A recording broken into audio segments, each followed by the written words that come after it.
So, ito nga pala yung lulutuin natin ngayon. Nagluluto tayo ng menudo. Ito yung ano natin, sangkap natin. Yan. Tapos, himayin na natin.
So, bali nga ito na yung vegetable natin na ilalahok natin mamaya at saka nagayat na natin.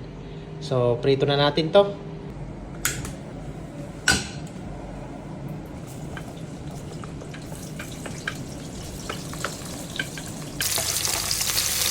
So, ayan nga. Igigisa lang natin to kaunti. Pag nag-medyo brown na, lalagyan na natin yung kamatis natin.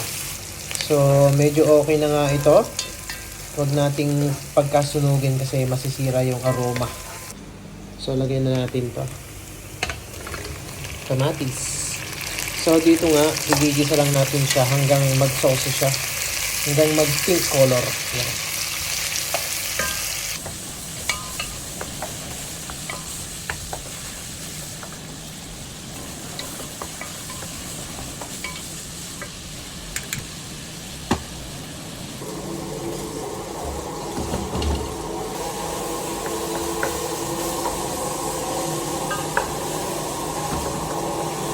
So, okay na nga yung texture ng ating kamatis. Lagyan na natin yung chicken.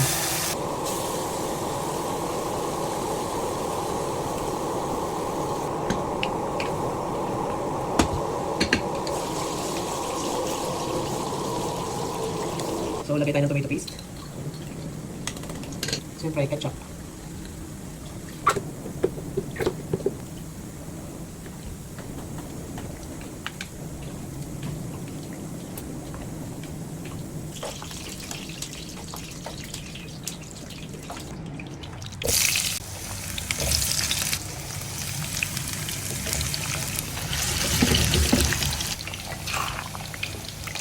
So, ayan nga. Ayun, medyo luto na. Mamaya, hanguin na natin. Ito, pakukuluin lang natin. Lagyan natin ng ingredients, pakuluin natin, lagyan natin ng tubig. So, bali, ito nga. Lalagyan lang natin siya ng toyo. Yan, kumukulo na siya. Din ng konting toyo.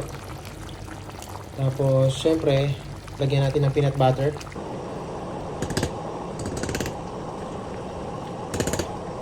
Syempre, ihalo na natin yung hotdog natin habang kumukulo para malasa din yung hotdog natin. Meron tayo ng cubes. So, lagyan natin ng dalawa. Siyempre, para may tamis, lagyan natin ng sukal.